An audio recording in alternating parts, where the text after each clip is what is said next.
मिस्र की रेगिस्तान में एक पुराना गांव था। यह गांव मिस्र के प्राचीन साम्राज्य के समय से भी पुराना माना जाता था। यह गांव बहुत ही शांत और साधारण था, लेकिन वहां की धरती पर एक अजीब शक्ति का निवास था।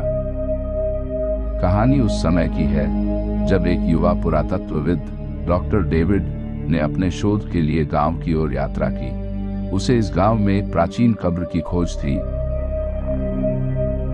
जो एक ताकतवर फिरौन की हो सकती थी।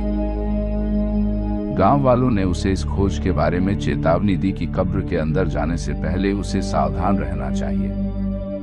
उन्होंने कहा कि कब्र के अंदर एक भयानक आत्मा निवास करती है। डॉक्टर डेविड ने गांव वालों की चेतावनी को नजरअंदाज करते हुए कब्र की खोज में जुट गया। अंततः उसे एक पुरानी कब्र मिल गई, जिसकी दरवाजे पर रहस्यमय प्रतीक बने हुए थे। डॉक्टर डेविड ने हिम्मत जुटाकर दरवाजा खोला और अंदर प्रवेश किया।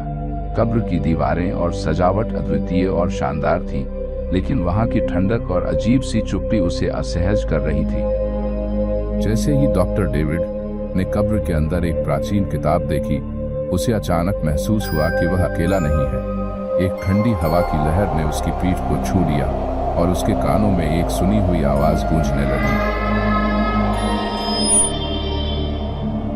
वह आवाज बहुत ही अजीब और डरावनी थी, जैसे किसी ने उसकी आत्मा को पुकारा हो। डॉक्टर डेविड ने किताब को खोलने की कोशिश की, लेकिन जैसे ही उसने पन्ने पलटे, किताब से एक भयानक छाया बाहर आई और उसके चारों ओर घेर लिया।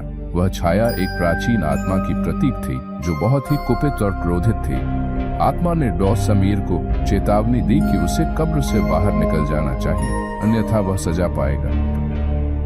डॉक्टर डेविड ने आत्मा की चेतावनी को नजरअंदाज किया और किताब के साथ एक विशेष पत्थर को अपने साथ ले जाने का प्रयास किया।